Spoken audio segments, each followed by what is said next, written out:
Is leading a business turnaround a science or an art? The question is not very important. But what underlies within it is very important. First of all, what is a turnaround? When you are making 8% profit, where others are making 10, 12, 14, then there is a loss. If you are very profitable, but your cash flow doesn't seem so, and you have to put in your own money, and something is about to get wrong. When everybody is aligned in giving production, yet there is a lot of firefighting in terms of resources, something is about to get wrong. If you are under a pressure of price wars, sometimes your share of business getting lost, then there is a danger signal. In each of the cases, you need to run fast. Here I talk about what is the science behind. There are three laws of Newton. If things are going at a slow pace, or if things are stagnated, we don't work on it. That's problem of inertia. So if you are stagnating and not moving, you are, work on it. Think where you are getting stuck and take a major breakthrough action. And even in aircraft, I think the maximum fuel consumption is during the takeoff. Once the plane is in the air, the fuel consumption is not much. You have to push a bus when it is standing. Suppose there is an engine problem. You have to push it. In the beginning, it is very hard to push it. When it is moving, it is not. Always keep moving. Whatever, wherever you are stuck, keep doing small things. And always be on the lookout where a major breakthrough can be. I come to the second law. It says force is equal to mass into acceleration. You know the speed, distance traveled, and time taken. What is distance traveled? Oh, it's a function of speed, meters per second, and time, seconds. So distance is so many meters. So it's a function of the speed. Suppose we are going at a slow speed, the distance covered will always be less. So when you say when generations are handing over to the next generation in business, do we do a leap or do we stagnate? That is a time when lots of new ideas come in. We should liberate that as a trigger and jump up. So when there is acceleration happening, the distance is not a function of speed and time only. It is distance is equal to initial speed into time plus half acceleration into time square. So no acceleration constant. So when you put an additional force, which is equal to mass into acceleration, there it makes a difference.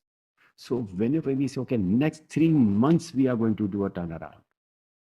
Why is it so that all my turnarounds happen in 6 months? Within 1.5 years, we are the leaders. 16 turnarounds in 8 different industries. And this is a common pattern. Because first 3 months, we do all that is possible, identifying all the possible areas.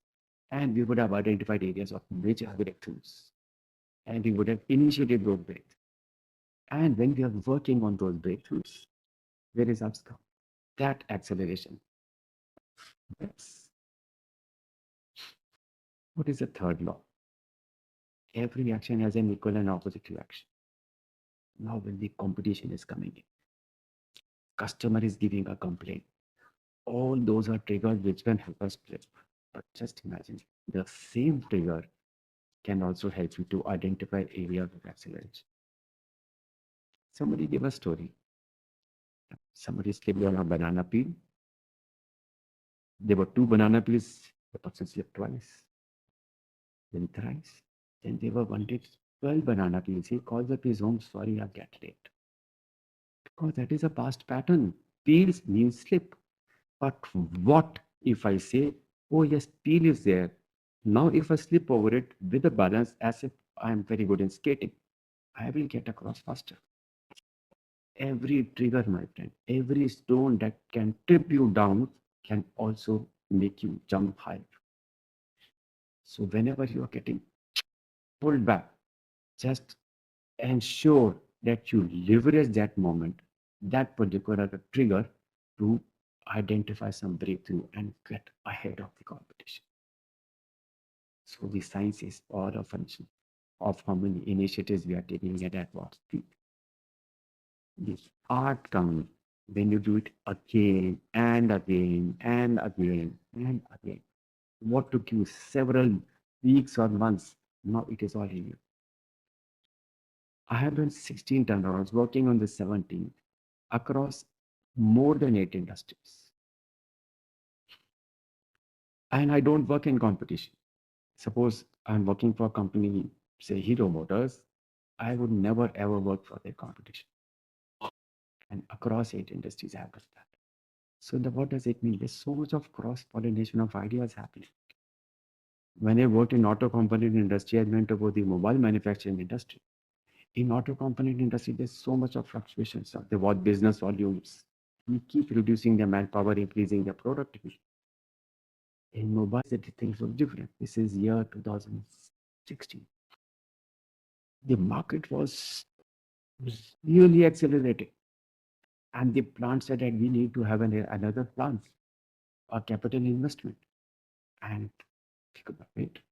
So I applied the same principle which I done in auto component and increased production from 30,000 a day to 50,000 a day. And you know, when the processes get streamlined, the workforce gets reduced. Our workforce reduced from 2,000 to 1,400 because of this cross-pollination of ideas. This is a lot because nothing is coming to you as a prescribed manner. So if you have to master something, understand the basics as if it's just a science, and then keep repeating it again and again and again with the conviction. Every time, whatever learnings you gather, as a team you get, from a customer you're getting a critique, work on it. When you've worked on all of them, then it starts to become an art. So, what is it? Science or an art? Something. Keep working, keep acting. Anything which comes up, use it, take it as a trigger, and jump. Life is not in a stagnant pace. It's always accelerating. All the best. Thank you. If you have any queries or any topic of interest, do let me know. And I'll do whatever is possible. Thank you.